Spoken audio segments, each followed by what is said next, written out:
नमस्कार, मैं नियाज खान और आप देख रहे हैं न्यूज एक्सप्रेस। टीएमसी के पुष्पा यानी कि जहांगीर खान को नेपाल बॉर्डर से अभी हाल ही में गिरफ्तार किया गया। इस गिरफ्तारी के बाद जहांगीर खान अब तोते की तरह पुलिस की कस्टडी में बोल रहे हैं और वो सभी राज अपने खोल रहे हैं। इसमें सबसे पहले तो अब ये कि जहांगीर खान को लेकर के जब पूछताछ हुई तो ये पता चला कि जहांगीर खान नेपाल में बसने का प्लान तैयार कर रहा था और वो अपने परिवार को लेने के लिए आया था। इसी बीच एसटीएफ ने उसे धर दबोचा। लेकिन इसके अलावा अब खबर ये है कि जहांगीर खान के दफ्तर में तोड़फोड़ की गई और गुस्साए लोग जब तोड़फोड़ कर रहे थे तो उन्होंने ये देखा कि जहांगीर खान के दफ्तर में जो जरूरतमंदों के लिए आई सरकारी राहत सामग्री का अवैध भंडार मिला, जिसके बाद लोगों का गुस्सा और ज्यादा बढ़ गया।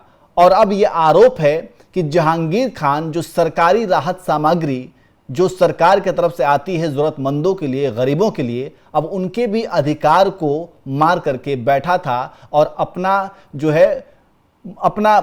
भंडार जो है वो भर रहा था। तो इस तरीके से खबर है और इसी पर हम चर्चा करेंगे। हमारे साथ चर्चा करने के लिए बीजेपी प्रवक्ता सुमित शशांक मौजूद हैं। सुमित जी, बहुत बहुत स्वागत है आपका। जहांगीर खान को लेकर के जिस तरीके से गिरफ्तारी हुई और अब खास करके पश्चिम बंगाल में जो सत्ता परिवर्तन हुआ है और उन तमाम जो विधायक टीएमसी के थे या फिर नेता थे जिनके ऊपर कई गंभीर और संगीन कह सकते हैं आरोप लगे थे, अब उनका हिसाब किताब हो रहा है।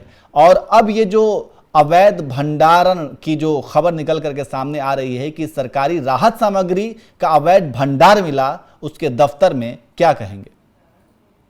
लेकिन न्यास भाई, जिस व्यक्ति के मन में चोर होगा और जो असामाजिक तत्व वही देश छोड़ करके भागेगा। कुछ दिनों पहले भी आपने देखा कि भारत और नेपाल की जो सीमा है उस सीमा पर पाकिस्तान के भी कई बड़े आतंकवादी पकड़े और जिन आतंकियों ने भारत को कहीं ना कहीं डिसमेंटल करने की बात की, भारत में सामाजिक सौहार्द खराब करने की बात की, भारत में लोगों को भड़काने की बात की, जिहादी प्रवृत्ति के जो लोग, वैसे कई आतंकवादी, पाकिस्तानी आतंकवादी जो हैं वो भारत नेपाल बॉर्डर पर पकड़े गए। और यहां तक भी जब आप पीछे जाकर के देखेंगे तो डेविड कोलमैन हेडली जैसा जो कुख्यात आतंकवादी था वो भी भारत नेपाल सीमा पे पकड़ा गया। तो कहीं ना कहीं जो व्यक्ति दोषी होगा, अपराधी होगा और अपराधी से बढ़कर आतंकी मानसिकता का होगा, निश्चित तौर पर वैसा ही व्यक्ति देश छोड़कर भागने का काम।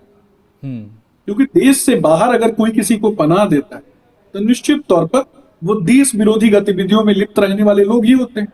और जो देश विरोधी गतिविधियों में लिप्त रहने वाले लोगों को पनाह देते वैसे लोग आतंकवादी, तो कहीं ना कहीं आतंकी मानसिकता के लोग। अब रही बात अभिषेक बनर्जी की, अभिषेक बनर्जी जैसे लोगों के बारे में पश्चिम बंगाल की जनता जान चुकी थी। पश्चिम बंगाल के लोगों को त्रस्त करने का काम, यहां तक कि चाहे मानव तस्करी की बात, और बांग्लादेश पे आता हूं पहले और उसके बाद बताऊंगा अभिषेक बनर्जी। बांग्लादेश से जो रोहिंग्या मुसलमान क्रॉस बॉर्डर के माध्यम से जो बॉर्डर क्रॉस करके भारत में आते थे, उसमें कई ठेकेदार प्रवृत्ति के जो लोग, जो ठेकेदार प्रवृत्ति के लोग हैं, वैसे लोग उन लोगों को अच्छा जीवन देने के नाम पर लेकर के आते थे और वो उन्हीं की कम्युनिटी के होते थे, उन्हीं के धर्म के होते थे, उन्हीं के मजहब के लोग होते थे। लेकिन भारत में आने के बाद फुली डिपेंडेंस वैसे ठेकेदारों के ऊपर वैसे लोगों की हो जाती और उसके बाद उन्हीं को मार करके उन्हीं के अंगों की तस्करी कर, ये कहीं ना कहीं जो लोग करते थे वैसे ही लोगों के तो ठेकेदार अभिषेक बनर्जी जैसे लोग हैं। और अभिषेक बनर्जी के नेतृत्व में इस प्रकार की ये एक घटना है, इस प्रकार की हजारों चीजें अभिषेक बनर्जी जैसे लोगों के संरक्षण में होती थी। और आपने देखा कि किस तरीके से विधानसभा से क्विट करके ये आदमी भाग गया और उसको मालूम था कि ये सरकार उसको छोड़ेगी नहीं। जिस तरीके से पश्चिम बंगाल के लोगों का उस व्यक्ति ने शोषण किया, आप कल्पना कीजिए ना कि हम 5 किलो अनाज जो है वो आम लोगों के लिए भेजते हैं। केंद्र की सरकार 5 किलो अनाज आम लोगों के लिए भेजती है, एक एक व्यक्ति। और ऐसे लोग उन योजनाओं को भी उस राज्य में फलीभूत नहीं होने देते। लेकिन उस राज्य की जो सरकारी व्यवस्था के अंतर्गत आने वाली जो योजनाएं हैं जिनसे आम जनता लाभान्वित होती, उसमें जाति, मजहब, पंथ, संप्रदाय से ऊपर उठकर, हो सकता है उसमें कोई न्याज खान नाम का व्यक्ति हो, उसको भी लाभ हो, उसमें सुमित शशांक नाम के व्यक्ति को भी लाभ हो, उसमें किसी अंसारी या फिर किसी भी जाति, धर्म, मजहब, संप्रदाय से आने वाला कोई भी व्यक्ति हो, उसको लाभ पहुंच रहा है, उसको भोजन मिल रहा है। लेकिन उसके मुंह का निवाला छीन के अपने घर के में अनाज भंडारण करके रख, और उसको पता नहीं किस तरीके से वो प्रयोग करते थे। आप कल्पना कीजिए ना कि एक सरकार आई, वो सरकार राज्य के लोगों को समृद्ध करने का काम कर रही है। न्यास भाई, आप बताइए, एक एग्जांपल दीजिए कि एक आम आदमी हो जिसने भाजपा को वोट नहीं दिया, जो जाति से मुसलमान है और भारत का नागरिक हो, उसके साथ कहीं कोई अन्याय हुआ क्या? उसको किसी ने मारा पीटा क्या? उसको किसी ने कोई धमकाया क्या? लेकिन जो रोहिंग्या है, जो बाहर से आया हुआ रोहिंग्या मुसलमान, वो भारत के मुसलमानों के लिए भी खतरा है। मैं बार बार कहता हूं, वो भारत के लोगों के लिए भी खतरा है। और अगर वो भारत का नागरिक होता तो आज बांग्लादेश के बॉर्डर पे नहीं खड़ा होता बाहर जाने के लिए, वो वहां जाकर के अपनी बारी का इंतजार नहीं करता बाहर भागने के लिए। वो कहीं ना कहीं बांग्लादेशी भगोड़ा है। वो भारत में आकर हिंदुओं का, मुसलमानों का, सिखों का, ईसाइयों का, सभी भारत के आम लोगों का, बांग्ला भाषी लोगों का, पश्चिम बंगाल के लोगों का, उनके हितों को कहीं ना कहीं बाधित करता, उनके मुंह का निवाला छीनता है। तो वैसे लोगों को तो भागना पड़ेगा। और ऐसा विधायक जो पहले रहा, अभिषेक बनर्जी ने ऐसे ही गुंडों को, अपराधियों, आपराधिक मानसिकता के लोगों को, सिंडिकेट कल्चर चलाने वाले लोगों को संरक्षित किया। तो कुल मिलाकर के आप ये कह रहे हैं कि अभिषेक बनर्जी के संरक्षण में ही ये सब कुछ हो रहा था। मतलब ये कि फाल्ता थाने में जहांगीर खान के खिलाफ कई सारे मुकदमे दर्ज हैं और वो संगीन मुकदमे हैं, रंगदारी, जबरन वसूली, ज़मीन कब्जाना, मारपीट, ऐसे 7 संगीन मुकदमे दर्ज हैं।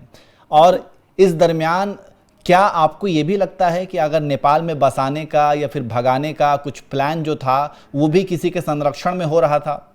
क्योंकि ये बात कही जा रही है, क्योंकि जिसके भी संरक्षण में ये सब कुछ हो रहा था और फिर जिसके भी संरक्षण में ये रंगदारी, गुंडागर्दी, जो कुछ भी आरोप लग रहे हैं जहांगीर खान के खिलाफ, तो ये कहा जा रहा है कि अगर वो पकड़ा गया तो बहुत सारे राज खोल देगा और इस राज को दबाने के लिए भी इस तरीके से उनको उसे संरक्षण दिया गया और एक तरीके से देश छोड़ने के लिए ही उसको कह दिया गया कि देश ही छोड़ दो। निश्चित तौर पे न्याज भाई, जो भारत को तोड़ने की बात करेगा, जो भारत तेरे टुकड़े होंगे का नारा लगाएगा, जो भारत में कम्युनल सौहार्द जो है उसको समाप्त करने की बात करेगा, जो हिंदुओं को मुसलमानों से लड़वाएगा, मुसलमानों को हिंदुओं से लड़वाएगा, वैसे लोगों को हमेशा से विपक्ष और आतंकी मानसिकता के लोग संरक्षण देंगे। चाहे उनको कनाडा में संरक्षण देने की बात हो, चाहे बांग्लादेश में संरक्षण देने की बात हो, चाहे पाकिस्तान में संरक्षण देने की बात हो, चाहे नेपाल में संरक्षण देने की बात हो, वो इंटरनेशनल लॉज का फायदा उठा करके वैसे लोगों को कहीं ना कहीं भारत की सीमाओं के इर्द गिर्द बसाया जाएगा। वो एक बीमारी है, वो एक कोड़ है और वो अपने समाज के लिए भी कोड़ है। अगर उनके नाम के आगे खान लगा है, अंसारी लगा है या फिर किसी भी प्रकार का टाइटल लगा है, उससे मुसलमान दिग्भ्रमित नहीं हो। वो उनके नहीं है, वो उनके बच्चों के नहीं है। वो अपने बच्चे को नेपाल में पढ़ाने की तैयारी कर रहा था, आपने बताया ना। वो एक अच्छे स्कूल में अपने बच्चे को पढ़ाना चाहता, लेकिन वो आपके बच्चों को, पश्चिम बंगाल के बच्चों को नहीं पढ़ा रहा। वो पश्चिम बंगाल के बच्चों के हाथ में पत्थर पकड़वाना चाहता था। वो पश्चिम बंगाल के लोगों को एक दूसरे से लड़ाकर एक दूसरे का खून करवाना चाहता था। ये उसकी मानसिकता है, ये उसकी गंदी और ओछी मानसिकता है। तो कहीं ना कहीं ऐसे लोगों को संरक्षण किसने दिया? ममता बनर्जी ने संरक्षण दिया। ममता बनर्जी को क्या चाहिए? तो वोट चाहिए। पश्चिम बंगाल की जनता वोट नहीं देती, तो बांग्लादेश से आए हुए लोगों का वोट चाहिए। मानव तस्करी बहुत बड़ा सिंडिकेट, मानव तस्करी जिससे बहुत ज्यादा उनको पैसे जो है वो प्राप्त होते थे, किसी का जीवन छीन करके, किसी की हत्या करके, किसी का के अंगों को चुरा करके, ये सारा काम अभिषेक बनर्जी के संरक्षण में हो रहा था। हड्डियों की तस्करी, आपने पश्चिम बंगाल में एक हॉस्पिटल की घटना देखी, एक बहन को पता चल गया और उस महिला के साथ किस तरीके से दरिंदगी पूर्वक व्यवहार जो है इन लोगों ने किया, और उसके बाद उस महिला की हत्या हो गई। उसकी मां को हमने टिकट देके चुनाव लड़वाने का काम किया और उसको जिताया ताकि वो अपने बेटी की तरह अन्य लोगों के साथ न्याय की बात कर सके। कहीं ना कहीं अभिषेक बनर्जी जैसे लोग और ये व्यक्ति, ये दोनों ही अपने जाति, मजहब, धर्म, संप्रदाय सबके दुश्मन है। ये मानवता के दुश्मन है, ये देश के दुश्मन है। जो मातृभूमि का नहीं हुआ वो किसी का होगा क्या? अगर किसी व्यक्ति पे कोई आरोप लगेगा तो वो नेपाल भागेगा क्या? और वो भी अपने परिवार को ले जाएगा। सही बात है। कुल मिलाकर के बात यह है कि जहांगीर खान की अब तो गिरफ्तारी तो हो गई है, नेपाल बॉर्डर के करीब से दबोचा जा चुका है और अब उससे पूछताछ भी लगातार जारी है। एसटीएफ ने उसको दबोचा था और पूछताछ में वो कई सारे राज खोल रहा है। हालांकि अब तक जो बातें निकल करके सामने आई हैं, छानबीन की जा रही होगी, जांच का वो हिस्सा होगा, इसलिए अभी तक वो बाहर निकल करके सामने नहीं आया। लेकिन अभी ये जो खबर आई है कि जहांगीर खान के दफ्तर में ज़रूरतमंदों के लिए आई जो सरकारी राहत सामग्री थी, उसका जो उसने भंडार करके रखा हुआ था, इस पर आप क्या कहेंगे? कमेंट करके ज़रूर बताइए।